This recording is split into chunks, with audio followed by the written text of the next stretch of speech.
minute. Welcome aboard the Titanic. Doing an interactive VR artifact experience. Like, we got to see real artifacts from the Titanic. It's going to be a trip. Let's go back in time and set sail on the Titanic.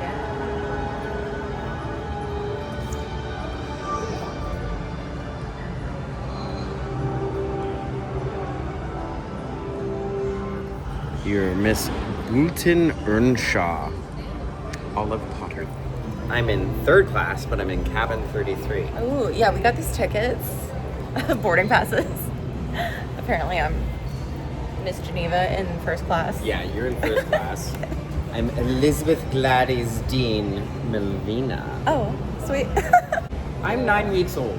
Oh my god. Like, let's see if your passenger lives or dies by the end. So, I mean, this really was a grand cruise ship. What year? Let's find out what year. I don't even know. Like, we all watched the movie, but nobody knows. Okay. Oh, no, that's when it was designed. Oh, we're going to go through all the years of the Titanic. Yeah. Oh, this is neat. Wow, like, you don't see cruise ships this big. No. I don't think. Like, even Disney doesn't. After Like, the Titanic, there was, I don't know if there was anything bigger. It was said to be unsinkable. There's no way. Was this the dude? I think that was the dude. Wow. Bruce Ismay. Oh yeah. Plan to construct the 3 ships, the largest and most luxurious ever built. Before computers, this is what architects worked on. This is their drafting tables. Nice. Different time. Yeah. First artifacts. 3 million rivets.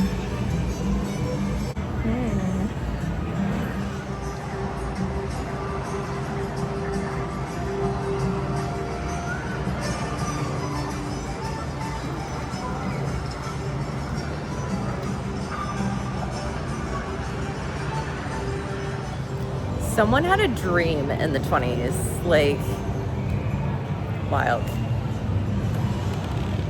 I mean, kudos for them to try. The model is quite spectacular.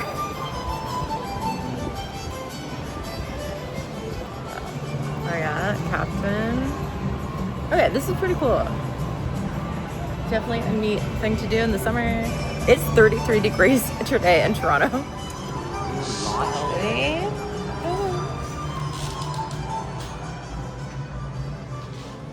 You can come on first class. Okay.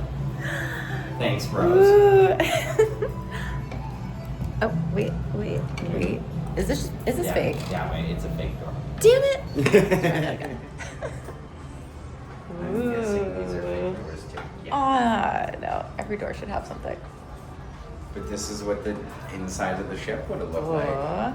So cool. I think we just entered the first class cabins. It's just saying, like, the world's most influential, like, the first people to come on the Titanic.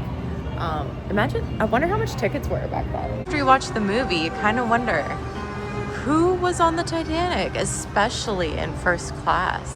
An industrialist, a bunch of actresses, fashion designers, business people, more actresses, more industrialists. Cha-ching. Serious. $60,000, $100,000 today was the price of the first class tickets. Like, looks like the Four Seasons. Like, clearly they were trying to build it to last. Like, it still would have been going today probably. Well, it was saying that the first class rooms, they were rivaling some of the fanciest hotels. Yeah. It was true luxury at the time. Looks like it. Yeah. Oof. Kind of a shame. God, the moment we've been waiting for. Us. Titanic teasing. Yeah. Oh, yeah, this is cool.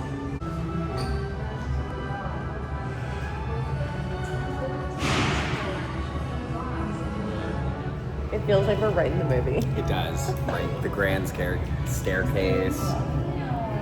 they've really done a good job of like capturing the woodwork. Yeah. Everything was so fancy back then. First class dining, anyone? Yes. No.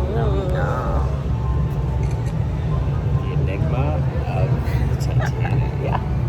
I don't know about you guys, but I always dream about living in a different time period where everything was kind of just fancier. So much to see in here. It was gold lined on the rim, and then there was like a green jade kind of etching, and you can't see it on the plate unless you get just the right angle. Yeah. Almost at like an angle, you can see the little embellishments that were actually on the fine china. Then as we come into second class, still elegant, but a little more durable. Apparently this pattern was registered in 1871 and is still available today to be used because it was so popular. And then you get to the third class. They're branded with the ship to discourage thieves. So they're just durable, hard class, and none of it said Titanic. Well, so they could actually use it on other ship lines if they had to. Yep. Just reading about the first class dining and just how it was. They're really trying to like paint a picture in your mind of like the textures, the scents, like the opulence of it all. And this is where I pull for my own business. Like, yes, just remember all the finer little details, the gold rim plates, the better china, the sophisticated colors, like, the 11-course meals. Oh, I miss a good 11-course meal. It's the first time I'm actually reading the things. It's actually interesting. It is. Well, the history that's behind it. Like, I have so many questions. Like, how long was it down there? How deep was it? Like, oh my gosh. I think we're gonna have to do some research. I'm getting scared. Well, now, because we're starting to see the different levels of cabins and they're taking us through the ship. Third class. That's what looks third like. class. Bunkers. And you can hear the boiler room. Yeah. Hi.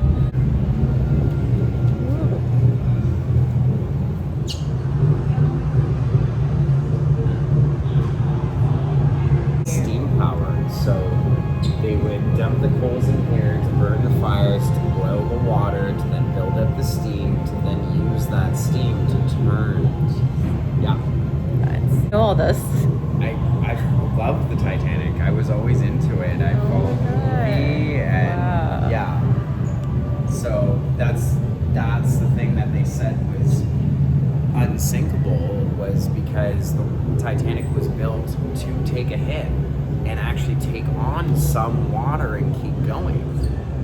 And it just, the iceberg hit too many areas and compartments and just enough that it was able to sink the Titanic. But what would happen is these bulk doors actually shut and would seal out watertight compartments.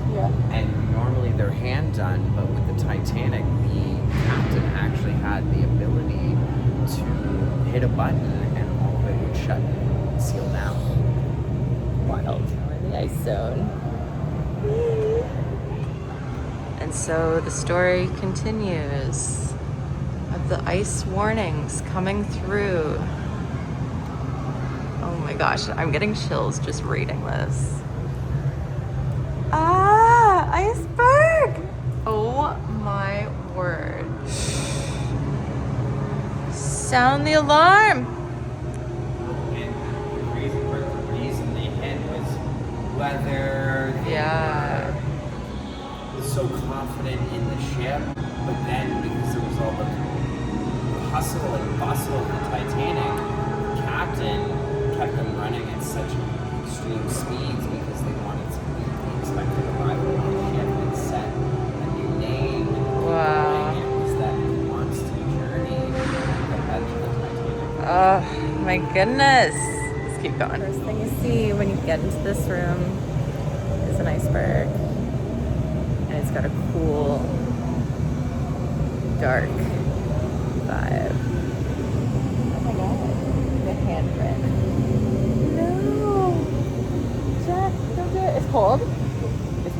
It's actual ice. Oh my god. That's why there's a handprint. Because enough people have come up and put their hand on it, and it's No. actual ice. No. On the night of April 14th, 1912, the waters of the North Atlantic were below freezing. Oof.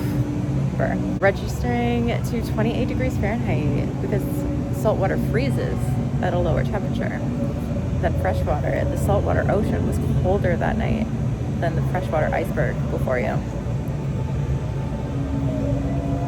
Wow. Most of those lost during the Titanic sinking died from hypothermia.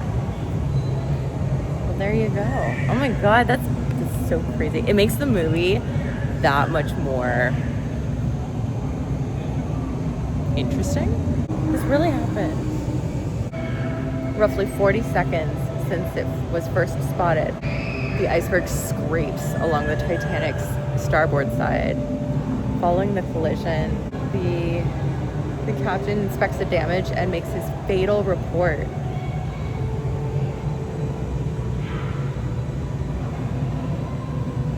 This is so cryptic and eerie. I'm getting chills. How about you? Yeah.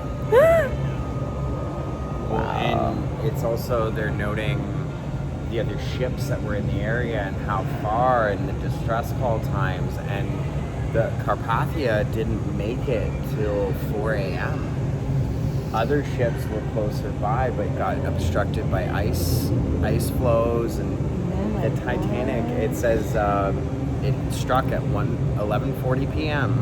and by 2:20 it sank. 2.5 hours. Seems like a long time. Quite a long, but for that size of ship and for it to eventually fill up with water. But the Carpathia didn't make it till 4 a.m. So people were stranded, freezing in that water for an hour and a half, 2 hours. I'll do it. And 711 survived. Wowzers. Yeah. This is crazy. This is so intense. Wow. Yeah, this is like what you don't see in the movie, that there was actually a few other ships around. Yep.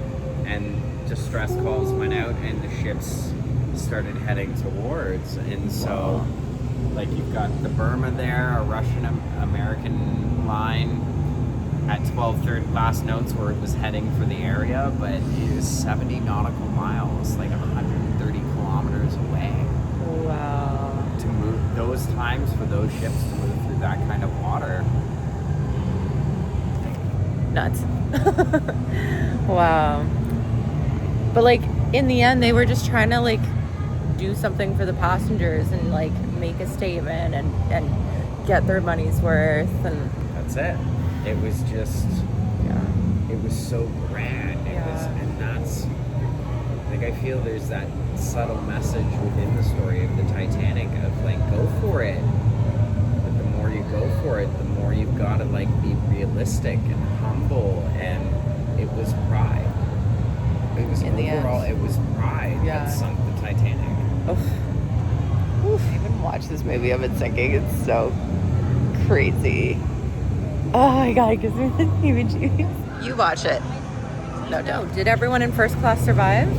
No, not everyone in first class survived. No. Well, because once it came down to it, it was really, really strict. Like a lot of the women and children in first class, a lot of them survived. Yeah. But the men, we were last aboard. It was women and children first. Women and children, get the ones that can produce the next generations. That's what it was about back then. So, you know, I'm not arguing about rights and so on and so forth, but when times got heavy, when shit hit the fan, that's where men took the front load. Cut costs, and because it felt the deck would become too cluttered with 32 lifeboats. Wow. 2.5 hours down to reach the wreck. Yep. And 2.5 hours to return.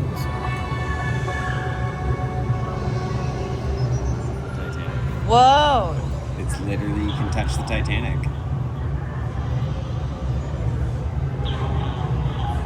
So behind me, you can see some of the footage from the sunken ship. And apparently there's metal-eating bacteria in the ocean that's like eating away at the ship. So they gotta go retrieve what they can while they can. They convert the iron into a source of food, just actually the same way that we convert oxygen into a supply. Yeah. The ocean's crazy.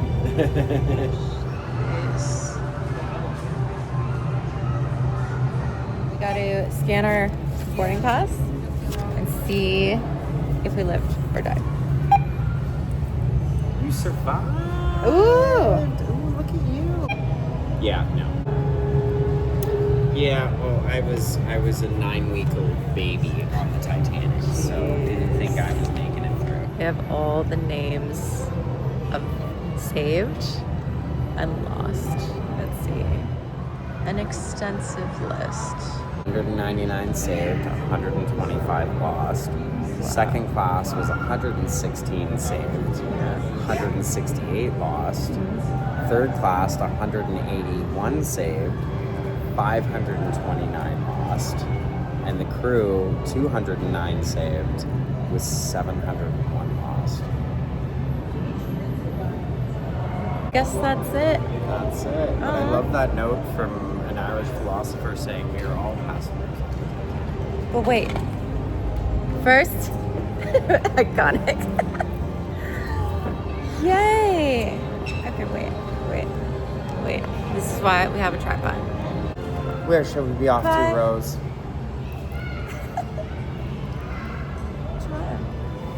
Let's go to Toronto. Bye, guys. P.S. About, sinking ships. This channel is also a sinking ship. So, I'm thinking, honestly, guys, we're going to start a new channel. And, I'm going to leave the link below. Check it out. Vixen Inc. Media. And we'll see you over there. Let's start over. Redo. Bye.